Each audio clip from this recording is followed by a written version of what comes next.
മഴ തോരും മുമ്പേൽ നമുക്ക് കാണാനായിട്ട് കഴിയുന്നത് ബാലചന്ദ്രനാണെങ്കിൽ അലീനയെ വിട്ട് കൊടുത്തതിന് ശേഷം പടിയിറങ്ങിപ്പോവുകയാണ് എന്ന് കാണാനായിട്ട് സാധിക്കുന്നുണ്ട്. അലീന പിന്നാലെ പോയി അച്ഛാ എന്ന് വിളിക്കുന്നൊരു കാഴ്ചയും കാണാൻ കഴിയും.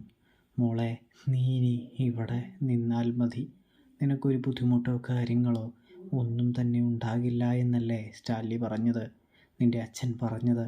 എന്തെങ്കിലും പ്രശ്നമുണ്ടെങ്കിൽ നിനക്കെന്നെ ഏതു നേരവും വിളിക്കാവുന്നതാണ്. ഈ അച്ഛൻ നിനക്ക് വേണ്ടി ഓടിപ്പാഞ്ഞു വരുമെന്ന് പറയുന്നതും കാണാനായിട്ട് സാധിക്കുന്നുണ്ട്. ഇതേ സമയമാണെങ്കിൽ അലീനയെ നിറകണ്ണുകളോടെ വിട്ടുപിരിയുന്ന ബാലചന്ദ്രനെ കാണാനായിട്ട് സാധിക്കും. അപ്പോൾ